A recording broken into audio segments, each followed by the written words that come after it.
Em segundo lugar, como seu atenuado por eles em sua confissão, de nada adiantava alegar inocência. A exibição de seus semblantes testificou contra eles. Portanto, eles se tornam seus próprios acusadores. Eu comi, nem jamais desagradar a Deus, para agradar ao melhor amigo que temos no mundo. Mas isso não é o pior. Ele não apenas culpa sua esposa, mas a expressa tacitamente para refletir sobre o próprio Deus. É a mulher que você me deu e me deu para estar comigo como minha companheira, minha guia e minha conhecida. Ela me deu da árvore, senão eu não comeria dela. Assim, ele insinua que Deus foi cúmplice de seu pecado. Ele lhe deu a mulher e ela lhe deu o fruto, de modo que ele parecia tê-lo, mas um removedor da própria mão de Deus. Observe que há uma estranha propensão naqueles que são tentados a dizer que são tentados por Deus, como se nosso abuso dos dons de Deus justificasse nossa violação das leis de Deus. Deus nos dá riquezas, honras e relações, para que possamos servi-lo alegremente no gozo delas. Mas, se aproveitarmos deles para pecar contra ele, em vez de culpar a providência por nos colocar em tal condição, devemos nos culpar por perverter os graciosos desígnios da providência nisso. 2. Eva coloca toda a culpa na serpente. A serpente me enganou. O pecado é um pirralho que ninguém quer possuir, sinal de que é algo escandaloso. Aqueles que estão dispostos a obter o prazer e o lucro do pecado são retrógrados o suficiente para assumir a culpa e a vergonha dele. A serpente, aquela criatura sutil que você criou, que você permitiu que viesse para o paraíso para nós, ela me enganou. Ou me fez errar, pois nossos pecados são nossos erros. Aprenda, portanto, 1. Que as tentações de Satanás são todas enganosas. Seus argumentos são todos falácias. Suas seduções são todas fraudes. Quando ele fala justo, não acredite nele. O pecado nos engana e, ao enganar, nos engana. É pelo engano do pecado que o coração é endurecido. Veja Romanos 7, verso 11. Hebreus 3, verso 13. 2. Que embora a sutileza de Satanás nos tenha levado ao pecado, ela não nos justificará no pecado. Embora ele seja o tentador, nós somos os pecadores. E, de fato, é a nossa própria concupiscência que nos atrai e nos seduz. Tiago 1, verso 14. Portanto, não diminua nossa tristeza e humilhação pelo pecado que somos enganados nele, mas, em vez disso, aumente nossa autoindignação por nos permitirmos ser enganados por um trapaceiro conhecido e um inimigo jurado. Bem, isso é tudo que os presos no bar têm a dizer porque a sentença não deve ser proferida e a execução concedida, de acordo com a lei. E tudo isso é quase nada, em alguns aspectos, pior do que nada. Sentença proferida sobre a serpente e a promessa do Messias. Nós lemos em Gênesis 3, versos 14 e 15 o seguinte, verso 14. E o Senhor Deus disse à serpente, porquanto fizeste isto, maldita serás mais do que todo gado, e mais do que todo animal do campo, sobre o teu ventre andarás, e pó comerás todos os dias da tua vida. 15. E porei inimizade entre ti e a mulher, e entre a tua semente e a sua semente. Esta te ferirá a cabeça, e tu lhe ferirás o calcanhar. Sendo os prisioneiros considerados culpados por sua própria confissão, além do conhecimento pessoal e infalível do juiz, e nada de material sendo oferecido em prisão ou julgamento, Deus imediatamente profere a sentença. E nesses versículos, ele começa onde começou o pecado, com a serpente. Deus não examinou a serpente, nem lhe perguntou o que tinha feito, nem por que o fez, mas imediatamente o sentenciou. Primeiro, porque ele já estava condenado por rebelião contra Deus, e sua malícia e maldade eram notórias, não encontradas por busca secreta, mas abertamente declaradas, e declaradas como sendo de Sodoma. Segundo, porque ele seria para sempre excluído de toda esperança de perdão. E porque algo deveria ser dito para convencer e humilhar aquele que não encontraria lugar para arrependimento. Sua ferida não foi examinada, porque não era para ser curada. Primeiro, a sentença proferida sobre o tentador pode ser considerada como um raio sobre a serpente, a criatura bruta da qual Satanás fez uso, a qual foi, como as demais, feita para o serviço do homem, mas agora fui abusada para seu dano. Portanto, para testemunhar um descontentamento contra o pecado e um ciúme pela honra ferida de Adão e Eva, Deus lança uma maldição e reprovação sobre a serpente e a faz gemer, sendo oprimida. Veja Romanos 8, verso 20. Os instrumentos do diabo devem compartilhar as punições do diabo. Assim, os corpos dos ímpios, embora sejam apenas instrumentos da injustiça, participarão dos tormentos eternos com a alma, o agente principal. Até o boi que matou um homem deve ser apedrejado. Êxodo 21, versos 28 e 29. Veja aqui como Deus odeia o pecado e, em especial, o quanto ele está descontente com aqueles que induzem outros a pecar. É uma marca perpétua no nome de Jeroboão que ele fez Israel pecar. Agora, primeiro, a serpente está aqui colocada sob a maldição de Deus. Tu és amaldiçoado acima de todo gado. Mesmo os répteis, quando Deus os criou, foram abençoados por ele. Capítulo 1, verso 22. Mas o pecado transformou a bênção em maldição. A serpente era mais sutil que qualquer animal do campo. Verso 1. E aqui, amaldiçoada acima de todos os animais do campo. A astúcia não santificada geralmente se mostra uma grande maldição para o homem. E quanto mais astutos os homens devem fazer o mal, mais travessuras eles fazem. E, consequentemente, receberão maior condenação. Tentadores sutis são as criaturas mais amaldiçoadas sobre o sol. Segundo, ele está aqui colocado sobre a reprovação e inimizade do homem. 1. Ele deve ser para sempre considerado uma criatura vil e desprezível, e um objeto adequado de escárnio e desprezo. Sobre o teu ventre andarás, não mais sobre os pés, ou meio ereto, mas rastejarás ao longo.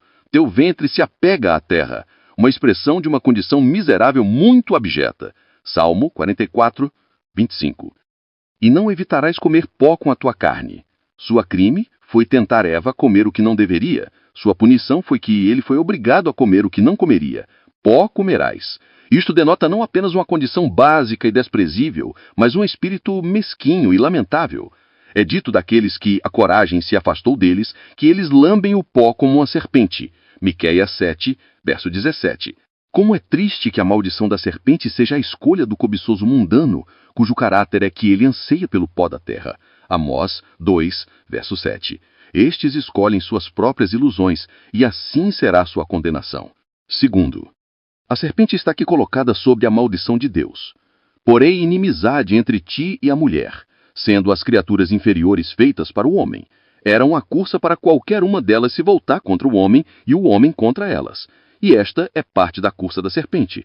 A serpente é prejudicial ao homem e muitas vezes machuca o seu calcanhar, porque não pode alcançar mais alto.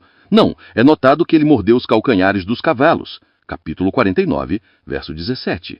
Mas o homem é vitorioso sobre a serpente, e fere-lhe a cabeça, isto é, dá-lhe uma ferida mortal, visando destruir toda a geração de víboras. É o efeito desta cursa sobre a serpente que, embora esta criatura seja sutil e muito perigosa, ela não prevalece como aconteceria se Deus a comissionasse para a destruição da humanidade. Esta sentença pronunciada sobre a serpente é muito fortalecida por aquela promessa de Deus ao seu povo. Pisarás o leão e a víbora. Salmo 91, 13. E a de Cristo aos seus discípulos. Eles pegarão em serpentes. Marcos 16, 18. Testemunha Paulo que saiu ileso da víbora que se prendeu em sua mão. Observe aqui. A serpente e a mulher acabaram de ser muito familiares e amigáveis no discurso sobre o fruto proibido. E havia um acordo maravilhoso entre eles. Mas aqui eles estão inconciliavelmente em desacordo. Observe que as amizades pecaminosas acabam justamente em rixas mortais.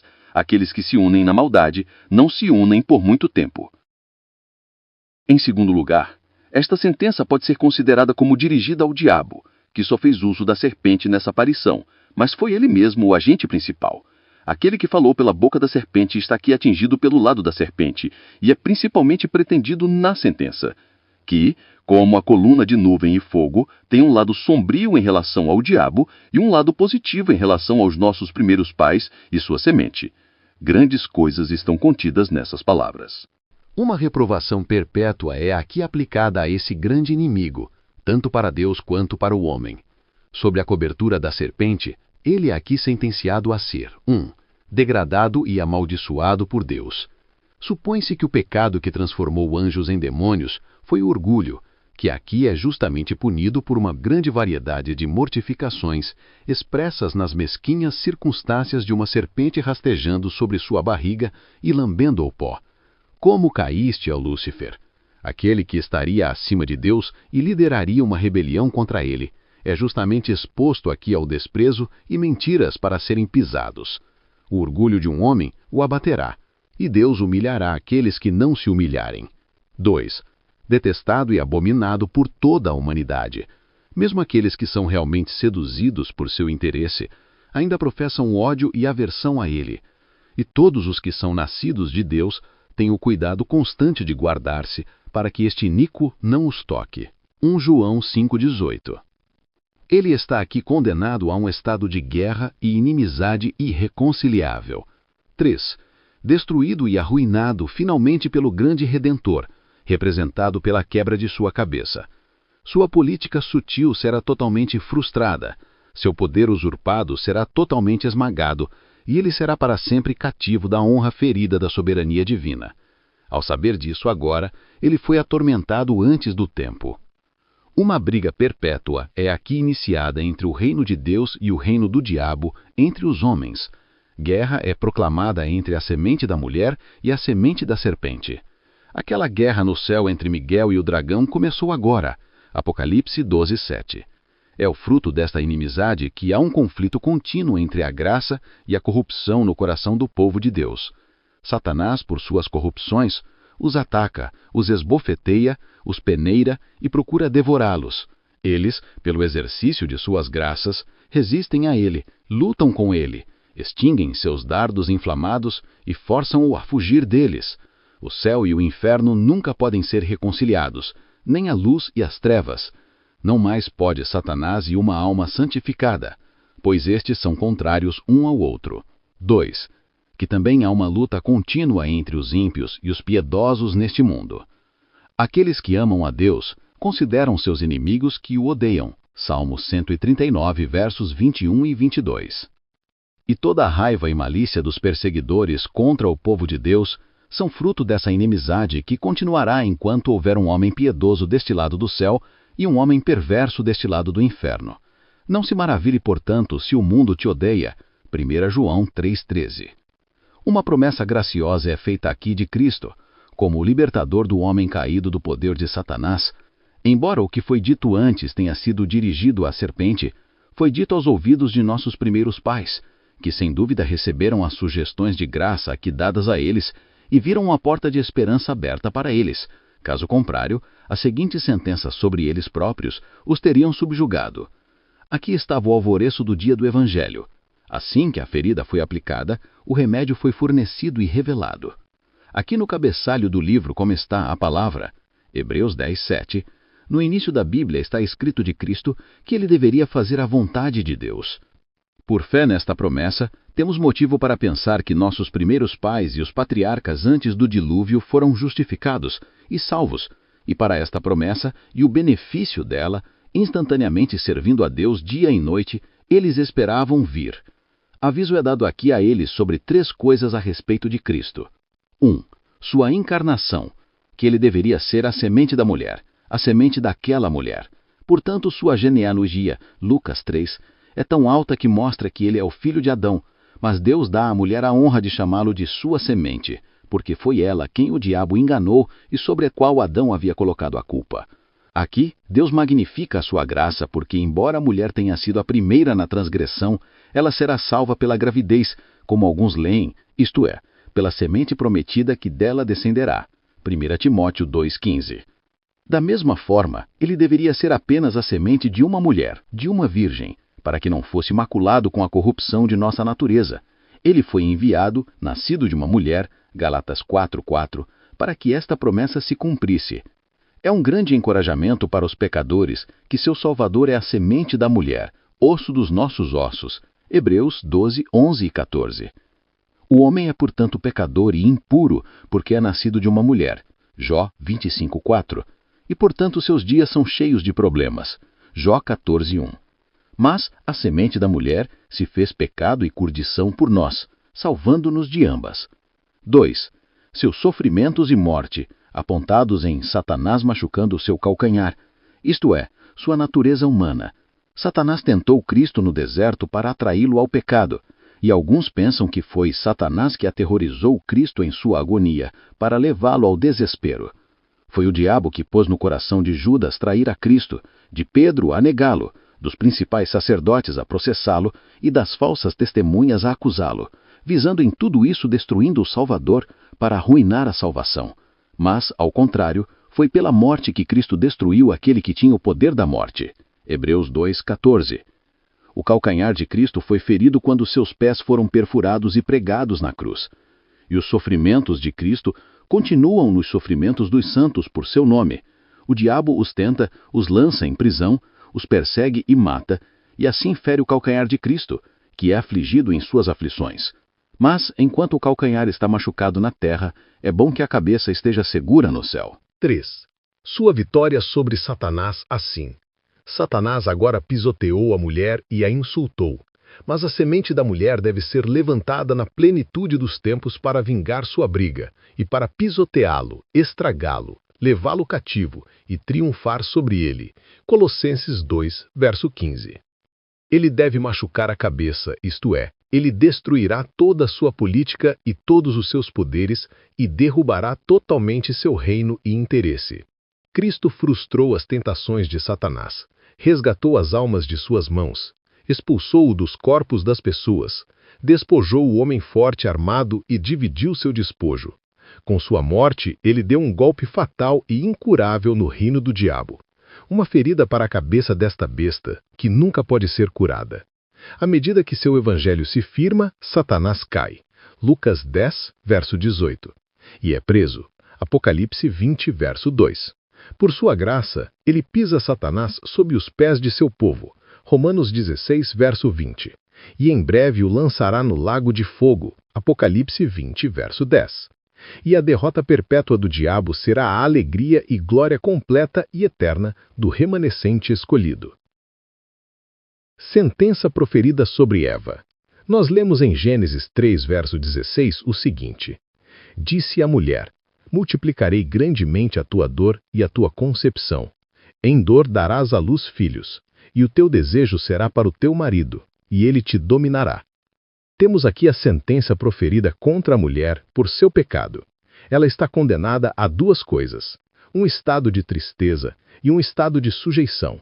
Punições adequadas de um pecado no qual ela gratificou seu prazer e seu orgulho.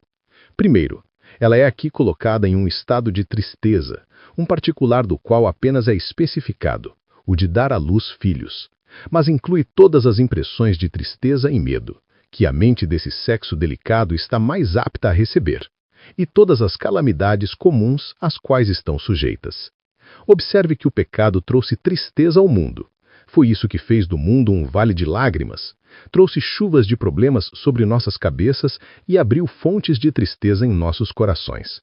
E assim inundou o mundo. Se não tivéssemos conhecido a culpa, não teríamos conhecido a dor. As dores da gravidez, que são grandes para um provérbio das Escrituras, são o efeito do pecado. Cada dor e cada gemido da parturiente falam em voz alta das consequências fatais do pecado. Isso vem de comer o fruto proibido. Observe. 1. As tristezas são aqui ditas multiplicadas, muito multiplicado. Todas as tristezas deste tempo presente são assim. Muitas são as calamidades às quais a vida humana está sujeita, de vários tipos, e frequentemente repetidas, as nuvens voltando depois da chuva. E não é de admirar que nossas tristezas sejam multiplicadas, quando os nossos pecados são. Ambos são males inumeráveis. As dores da gravidez são multiplicadas, pois elas incluem não apenas as dores de parto, mas as indisposições anteriores. É a tristeza da concepção, e os labutos e aborrecimentos posteriores. E afinal, se os filhos se mostram perversos e tolos, eles são, mais do que nunca, o peso daquela que os gerou. Assim são as dores multiplicadas. Quando uma dor acaba, outra se sucede neste mundo. 2. É Deus que multiplica as nossas dores? Eu o farei. Deus, como um juiz justo, faz isso, o que deve nos silenciar sobre todas as nossas tristezas. Tantas quantas são, nós as merecemos todas e mais. Não, Deus, como um terno Pai, faz isso por nossa correção necessária, para que possamos ser humilhados pelo pecado e desmamados do mundo por todas as nossas tristezas. E o bem que obtemos com elas, com o conforto que temos sob elas, equilibrarão abundantemente nossas tristezas, por mais que sejam multiplicadas. Em segundo lugar, ela é aqui colocada em um estado de sujeição. Todo sexo que por criação era igual ao homem é, por seu pecado, inferiorizado e proibido de usurpar a autoridade. 1 Timóteo 2, verso 11 e 12. A esposa, em particular, é colocada sob o domínio do seu marido, e não é sui juris, à sua própria disposição. Veja uma instância nessa lei, Números 30, versos 6 a 8, onde o marido é autorizado, se quiser, a anular os votos feitos pela esposa. Esta sentença equivale apenas a este comando: esposas, sujeitem-se aos seus próprios maridos. Mas a entrada do pecado tornou esse dever uma punição, o que não teria sido de outra forma. Se o homem não tivesse pecado, ele teria sempre governado com sabedoria e amor. E se a mulher não tivesse pecado, ela teria sempre obedecido com humildade e mansidão. E então o domínio não teria sido uma queixa. Mas nosso próprio sicano e folice tornam o nosso jugo pesado. Se Eva não tivesse comido ela mesma o fruto proibido e tentado seu marido a comê-lo, ela nunca teria se queixado de sua sujeição. Portanto, nunca deve ser reclamada, ainda que severa. Mas o pecado deve ser reclamado. Isso o fez assim. Aquelas esposas que não apenas desprezam e desobedecem seus maridos, mas os dominam, não consideram que elas não apenas violam uma lei divina, mas frustram uma sentença divina. Em terceiro lugar, observe aqui como a misericórdia está misturada com a ira nesta sentença. A mulher terá dor, mas será para dar à luz filhos, e a dor será esquecida pela alegria de ter um filho. João 16, 21. Ela será sujeita, mas será a seu próprio marido, que a ama, não a um estrangeiro ou inimigo. A sentença não foi uma cursa para trazê-la à ruína, mas uma punição para trazê-la ao arrependimento. Foi bom que a inimizade não fosse colocada entre o homem e a mulher, como havia entre a serpente e a mulher. Sentença proferida sobre Adão. Consequências da queda. Em Gênesis, versos 17 e 18, lemos o seguinte. Verso 17. E a Adão ele disse: porque deste ouvidos à voz de tua mulher, e comeste da árvore de que te ordenei, dizendo, não comerás dela. Maldita é a terra por tua causa. Com dor comerás dela todos os dias da tua vida. 18. Também espinhos e cardos te produzirá, e comerás a erva do campo. 19. No suor do teu rosto comerás o teu pão, até que tornes a terra, porque dela foste tomado, porque tu és pó, e ao pó voltarás. Temos aqui a sentença proferida contra Adão, que é prefaciada com um relato de seu crime. Porque deste ouvidos à voz de tua mulher. Verso 17. Ele desculpou a culpa, colocando-a em sua esposa. Ela me deu. Mas Deus não admite a desculpa. Ela só podia tentá-lo. Ela não podia forçá-lo. Embora fosse culpa dela persuadi-lo a comer, era culpa dele ouvi-la. Assim, os apelos frívolos dos homens serão, no dia do julgamento de Deus, não apenas anulados, mas voltados contra eles e fundamentados em sua sentença. Pela tua própria boca te julgarei. Observe.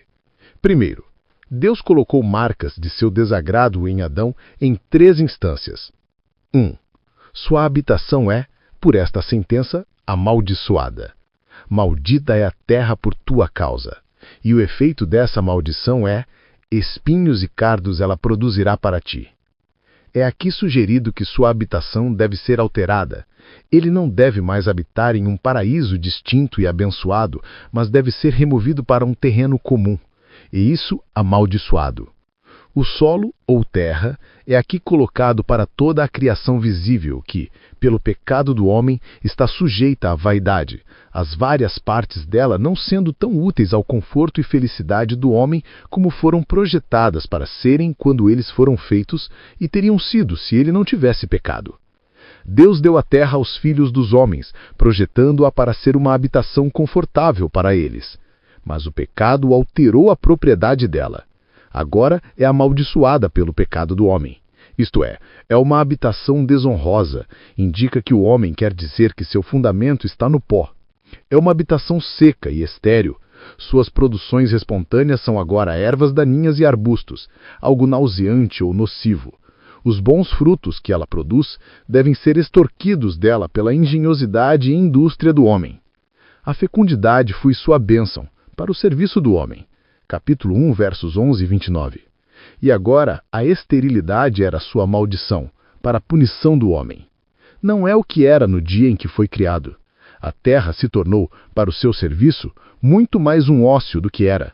O pecado tornou uma terra frutífera e estéril, e o homem, tendo se tornado como filho do jumento montês, tem a sorte do jumento montês, o deserto por sua habitação e a terra estéril por sua morada. Jó 39, 6, Salmo 68, 6. Se essa maldição não tivesse sido parcialmente removida, pelo que sei, a terra teria sido estéril para sempre e nunca produziria nada além de espinhos e cardos. A terra é amaldiçoada, isto é, condenada à destruição no fim dos tempos, quando a terra e todas as obras que nela existem forem queimadas, pelo pecado do homem, cuja medida de iniquidade será então completa. 2 Pedro 3:7, 10. Mas observe uma mistura de misericórdia nessa sentença.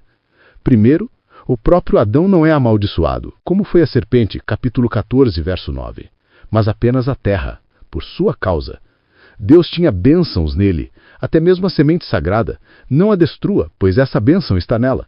Isaías 65, 8. E ele tinha bênçãos reservadas para ele. Portanto, ele não é direta e imediatamente amaldiçoado, mas, por assim dizer, de segunda mão. 2. Ele ainda está acima do solo. A terra não se abre e o engole, só que não é o que era. Como ele continua vivo, apesar de sua degeneração de sua pureza e retidão primitiva, a terra continua a ser sua habitação, apesar de sua degeneração da beleza e fecundidade primitivas. 3. Deste contraste ele pode ser guiado para amar e apreciar as bem-aventuranças celestiais no paraíso de Deus. Quando a terra é amaldiçoada e a propriedade dela desvalorizada, criação não suspira mais para um reino enorme e mais glorioso. Hebreus 11, 16. 2. Suas ocupações e prazeres são todos amargos para ele. O seu negócio, doravante, se tornará uma luta para ele, e ele prosseguirá com isso no suor de seu rosto. Verso 19. Seu negócio, antes de pecar, era uma alegria constante para ele. O jardim era tratado sem nenhum trabalho incômodo e mantido sem nenhum cuidado inconveniente. Mas agora o seu trabalho será cansativo e consumirá o seu corpo. Seu cuidado será um tormento e afligirá a sua mente. A maldição sobre o solo, que o tornou estéril e produziu espinhos e cardos, tornou seu trabalho muito mais difícil e penoso. Se Adão não tivesse pecado, ele não teria suado. Observe aqui que o trabalho é nossa disposição que devemos cumprir fielmente. Somos obrigados a trabalhar não apenas como criaturas, mas como criminosos. É parte de nossa sentença que a inatividade desafia com ousadia. Não deixemos nós, por carência e trabalho desordenado, tornar nosso castigo mais pesado do que Deus o fez, mas sim estudar para aliviar nosso bojo e enxugar nosso suor, olhando a providência em tudo e esperando descanso em breve. 2. Sua comida doravante se tornará, em comparação com o que tinha sido, desagradável para ele. A questão de sua comida é mudada. Ele agora deve comer a erva do campo e não deve mais ser banqueteado com as iguarias do jardim do Éden. Tendo pelo pecado feito a si mesmo como os animais que perecem, ele é justamente convertido para ser um companheiro comum com eles e para comer grama como bois, até que ele saiba que os céus governam. 2. Há uma mudança na maneira de comê-lo. Em tristeza, verso 17. E no suor do seu rosto, verso 19. Ele deve comer dela. Adão não podia deixar de comer com tristeza todos os dias de sua vida, lembrando-se do fruto proibido que havia comido e da culpa e vergonha que havia contraído por isso. Observe, em primeiro lugar, que a vida humana está exposta a muitas misérias e calamidades, que amarguram muitos pobres restos de seus prazeres e deleites. Alguns nunca comem com prazer, Jó 21, 25. por doença ou melancolia. Todos, mesmo os melhores, têm motivos para comer com tristeza pelo pecado.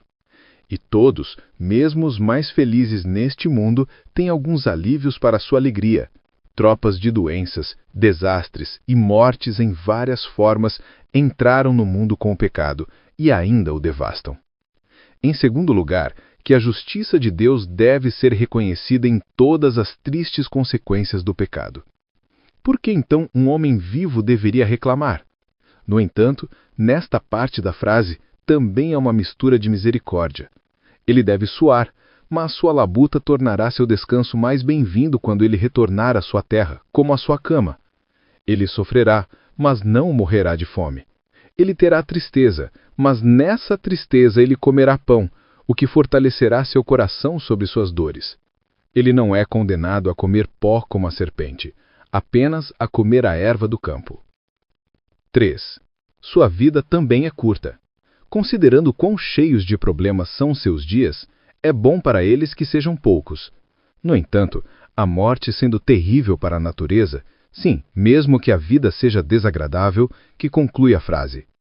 Retornarás à terra de onde foste tirado. Teu corpo, aquela parte de ti que foi tirada da terra, retornará a ela, porque tu és pó. Isso aponta tanto para o primeiro original de seu corpo, foi feito do pó, ou melhor, foi feito pó e ainda era, de modo que não precisava mais do que recordar a concessão da imortalidade e retirar o poder que foi colocado para apoiá-la, e então ele, é claro, retornaria ao pó. Ou para a atual corrupção e degeneração de sua mente. Tu és pó, isto é, tua preciosa alma está agora perdida e sepultada no pó do corpo e na lama da carne. Foi feita espiritual e celestial, mas tem se tornado carnal e terrena. Sua condenação é, portanto, lida. Ao pó retornarás. Teu corpo será abandonado por tua alma e se tornará um pedaço de pó, e então será alojado na sepultura, o lugar apropriado para ele, e se misturará com o pó da terra, nosso pó. Salmo 104, 29. Terra com terra, pó com pó. Observe aqui que, primeiro, o homem é uma criatura média e frágil, pequeno como o pó, o pequeno pó da balança, leve como o pó e sem consistência. Nossa força não é a força das pedras. Aquele que nos fez considera isso e lembra-se de que nós somos pó. Salmo 103, 14. O homem é de fato a parte principal do pó do mundo. Provérbios 8, verso 26. Mas, ainda assim, ele é pó. Em segundo lugar, que ele é uma criatura mortal que está morrendo e se apressando para a sepultura. O pó pode ser levantado por um tempo em uma pequena nuvem e pode parecer considerável enquanto é sustentado pelo vento que o levantou. Mas, quando a força disso é gasta, ele cai novamente e retorna à terra de onde foi levantado. Tal coisa é o homem. Um grande homem é uma grande massa de pó e deve retornar à sua terra. Em terceiro lugar, que o pecado trouxe a morte ao mundo. Se Adão não tivesse pecado, ele não teria morrido.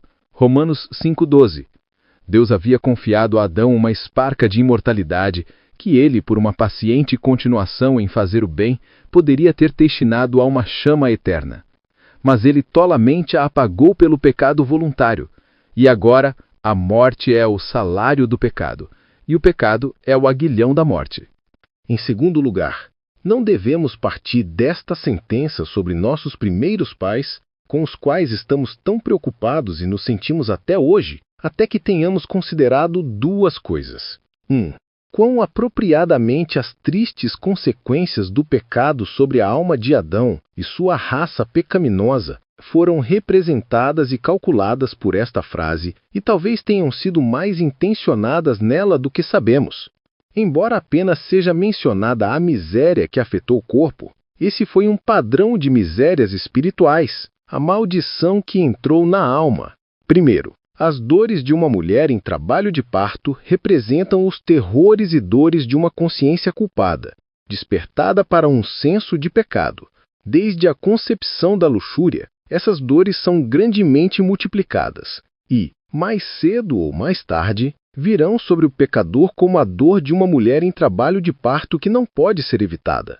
2. O estado de sujeição a que a mulher foi reduzida representa a perda da liberdade espiritual e da liberdade de arbítrio que é o efeito do pecado.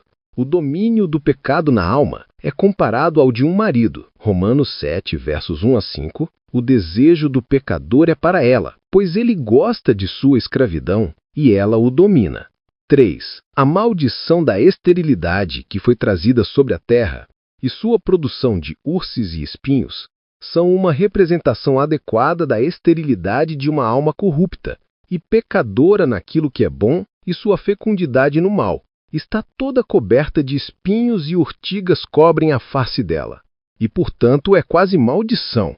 HB 6, 8. 4. A labuta e o suor revelam a dificuldade em que, devido à enfermidade da carne, o homem trabalha no serviço de Deus e na obra da religião. Tão difícil agora se tornou entrar no reino dos céus. Bendito seja Deus. Não é impossível. 5. O amargor de sua comida para ele indica a falta da alma do conforto do favor de Deus, que é vida e o pão da vida. 6. A alma, como o corpo, retorna ao pó deste mundo. Sua tendência é assim. Tem uma mancha de terra. João 3, verso 31. 2. Quão admiravelmente a satisfação que nosso Senhor Jesus fez por sua morte e sofrimentos respondeu à sentença aqui proferida sobre nossos primeiros pais. 1.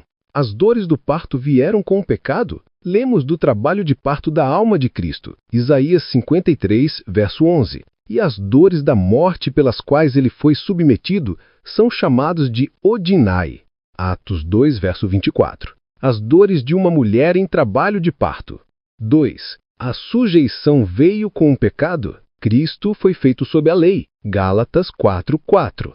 3. A maldição veio com o pecado? Cristo foi feito maldição por nós. Morreu uma morte amaldiçoada, Gálatas 3, verso 13. 4. Os espinhos surgiram com o pecado? Ele foi coroado de espinhos por nós. 5. O suor veio com o pecado?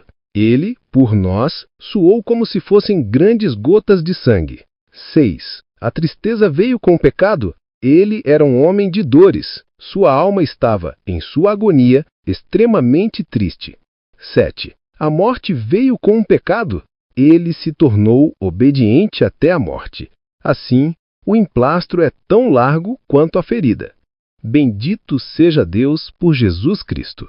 Verso 20. E Adão chamou o nome de sua esposa Eva, porque ela era a mãe de todos os viventes. Tendo Deus dado nome ao homem e o chamado Adão, que significa terra vermelha, Adão, em mais um sinal de domínio, deu nome à mulher e a chamou de Eva, isto é, vida. Adão leva o nome do corpo morrente. Eva, o da alma viva. A razão do nome é dada aqui. Alguns pensam, pelo historiador Moisés, outros pelo próprio Adão, porque ela era, isto é, deveria ser, a mãe de todos os viventes. Ele a chamava antes de Ixá, mulher, como esposa. Aqui ele a chama de Eva, vida, como mãe.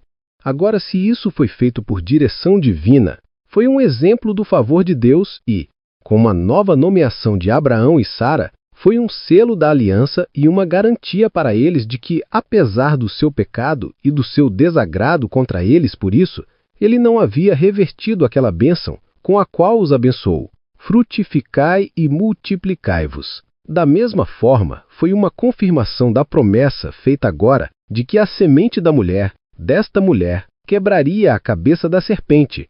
Se Adão fez isso por si mesmo, foi um exemplo da sua fé na palavra de Deus. Sem dúvida, não foi feito, como alguns suspeitavam, em desprezo ou desafio à maldição, mas sim em humilde confiança e dependência na bênção. 1. A bênção de um indulto, admirando a paciência de Deus para que poupasse tais pecadores para serem os pais de todos os viventes, e que não fechasse imediatamente aquelas fontes de vida e natureza humanas, porque elas não poderiam enviar nada além de riachos poluídos e envenenados. 2. A bênção de um Redentor, a semente prometida, a quem Adão estava de olho ao chamar sua esposa de Eva, vida, pois ele deveria ser a vida de todos os viventes, e em nele todas as famílias da terra deveriam ser abençoadas, na esperança da qual ele assim triunfa. Nós lemos em Gênesis 3, verso 21 o seguinte: Também a Adão e a sua mulher fez o Senhor Deus túnicas de peles e os vestiu. Temos aqui mais um exemplo do cuidado de Deus com relação a nossos primeiros pais, apesar de seus pecados. Embora ele corrija seus filhos desobedientes e os coloque sob as marcas de seu desagrado, ele não os deserda, mas, como um pai terno, fornece a erva do campo para sua comida e casacos de pele para suas roupas. Assim, o pai providenciou o retorno do pródigo. Lucas 15, 22, 23. Se o Senhor tivesse prazer em matá-los, ele não teria feito isso por eles. Observe. 1. Que as roupas vieram com o pecado. Não teríamos ocasião para eles, nem para defesa, nem para decência, se o pecado não nos tivesse deixado nus para nossa vergonha. Poucas razões, portanto, temos para nos orgulhar de nossas roupas, que são apenas os distintivos de nossa pobreza e infâmia. 2. Que quando Deus fez roupas para nossos primeiros pais, ele as fez quentes e fortes, mas grosseiras e muito simples. Não vestes escarlates, mas casacos de pele. Suas roupas eram feitas não de seda e cetim, mas de pele lisa. Não enfeitado nem bordado, nenhum dos ornamentos que as filhas de Sião depois inventaram e se orgulhavam. Eles são tão bem feitos quanto Adão e Eva. 1 Pedro 3, verso 3. 3. Que Deus deve ser reconhecido com gratidão não apenas por nos dar comida, mas também por nos dar roupas. Capítulo 28, verso 20. A lã e o linho são dele, assim como o milho e o vinho. Oséias 2, verso 9. 4. Essas camadas de pele tinham um significado. As bestas cujas peles eram de ser mortas, mortas diante de seus olhos, para mostrar-lhes o que é a morte, e, como é Eclesiastes 3,18, para que possam ver que elas mesmas eram bestas, mortais e moribundas. Supõe-se que eles foram mortos, não por comida, mas por sacrifício, para tipificar o grande sacrifício que, no fim do mundo, deveria ser oferecido de uma vez por todas.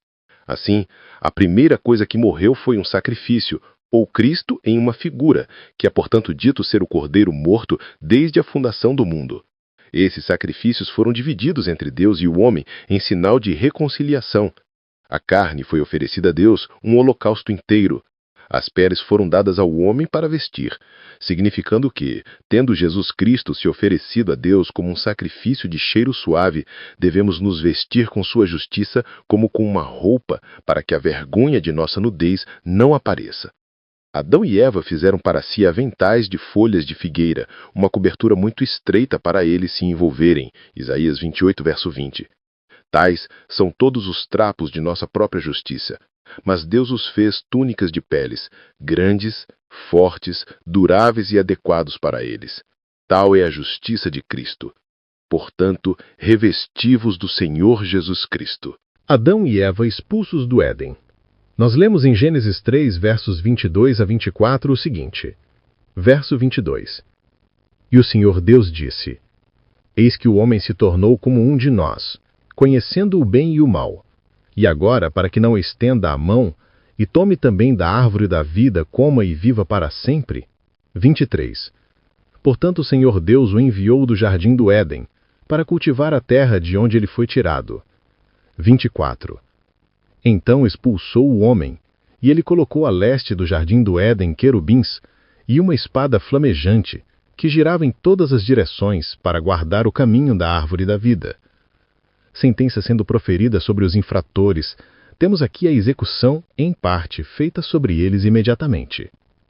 Observe aqui, primeiro, como eles foram justamente desonrados e envergonhados diante de Deus e dos santos anjos pela irônica repreensão deles com a questão de seu empreendimento. Eis que o homem se tornou como um de nós, conhecendo o bem e o mal. Um bom Deus ele faz, não faz? Veja o que ele tem, que preferências, que vantagens comendo o fruto proibido. Isso foi dito para despertá-los e humilhá-los, e levá-los a um senso de seu pecado e loucura, e ao arrependimento por isso, para que, vendo-se assim miseravelmente enganados por seguir o conselho do diabo, eles possam doravante buscar a felicidade que Deus deveria oferecer, da forma que ele deve prescrever.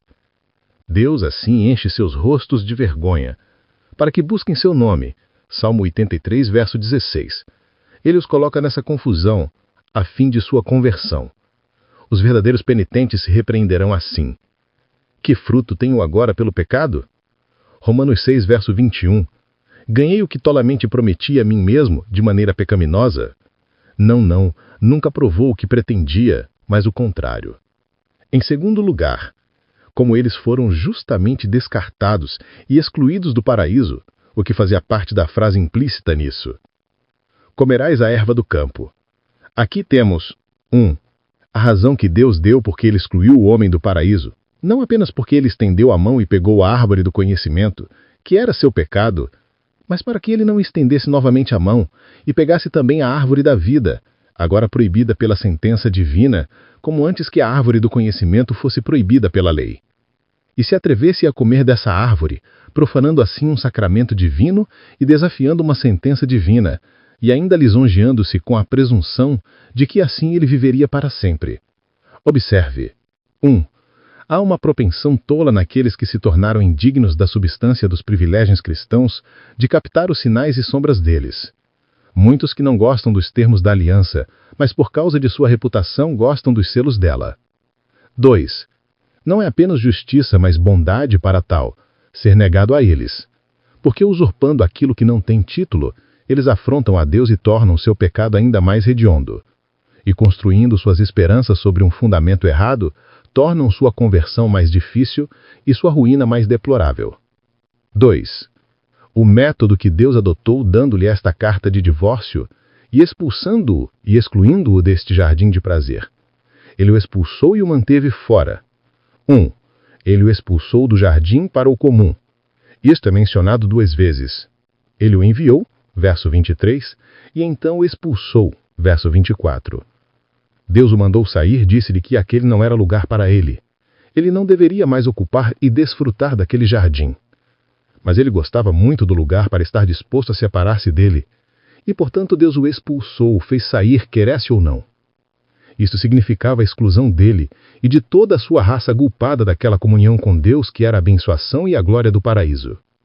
Os sinais do favor de Deus para com ele e seu deleite nos filhos dos homens, que ele tinha no estado inocente, foram agora suspensos. As comunicações de sua graça foram retendidas e Adão se tornou fraco e como os outros homens, como Sansão quando o Espírito do Senhor se apartou dele. Seu conhecimento de Deus foi diminuído e perdido, e aquela correspondência que havia sido estabelecida entre homem e seu Criador foi interrompida. Ele foi expulso como indigno desta honra e incapaz deste serviço.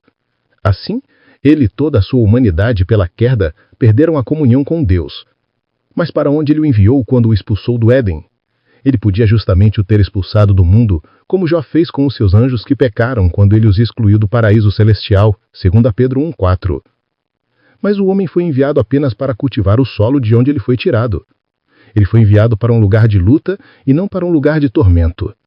Ele foi enviado para o chão e não para a sepultura, para a casa de trabalho e não para a masmorra, não para a prisão, para segurar o arado, não para arrastar a corda. Seu cultivo do solo seria recompensado por comer de seus frutos. E sua conversa com a terra de onde ele foi tirado era aproveitável para bons propósitos, para mantê-lo humilde e lembrá-lo de seu último fim. Observe então que, embora nossos primeiros pais perderam os privilégios de seu estado de inocência, eles não foram abandonados ao desespero. Os pensamentos de amor de Deus projetando-os para um segundo estado de liberdade condicional em novos termos. 2. Ele o manteve fora e proibiu-lhe todas as esperanças de uma reentrada, pois ele colocou a leste do jardim do Éden um destacamento de querubins, as hostes de Deus, armados com um poder terrível e irresistível, representado por espadas flamejantes que giravam em todas as direções, daquele lado do jardim que ficava próximo ao local onde Adão foi enviado, para guardar o caminho que levava à árvore da vida, para que ele não pudesse roubar nem forçar uma entrada. Pois, quem pode fazer um passe contra um anjo em sua guarda ou ganhar um passe compensado por tal força? Agora, Isso deu a entender a Adão: 1. Que Deus estava descontente com ele. Embora ele tivesse misericórdia reservada para ele, no momento ele estava zangado com ele. Tornou-se seu inimigo e lutou contra ele, pois aqui estava uma espada desembainhada, Números 2:2, e ele era para ele um fogo consumidor, pois era uma espada flamejante. 2. Que os anjos estavam em guerra com ele, nenhuma paz com as hostes celestiais, enquanto ele estava em rebelião contra o Senhor deles e o nosso. 3.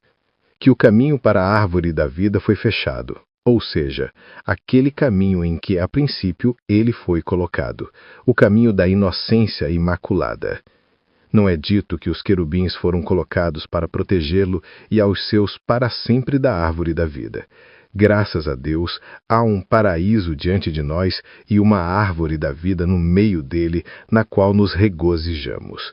As esperanças de que mas eles foram definidos para manter o caminho da árvore da vida em que até então haviam estado. Isto é, doravante foi em vão para ele e para ele esperar retidão, vida e felicidade em virtude da primeira aliança, pois foi irreparavelmente quebrada e nunca poderia ser pleiteada, nem qualquer benefício obtido por ela. O mandamento dessa aliança sendo quebrado, a maldição dela está em pleno vigor. Não deixa espaço para o arrependimento, mas todos nós estaremos perdidos se formos julgados por essa aliança. Deus revelou isso a Adão, não para levá-lo ao desespero, mas para obrigá-lo e vivificá-lo a procurar vida e felicidade na semente prometida, por quem a espada flamejante é removida. Deus e seus anjos são reconciliados conosco e um novo e vivo caminho para o Santíssimo é consagrado e aberto para nós.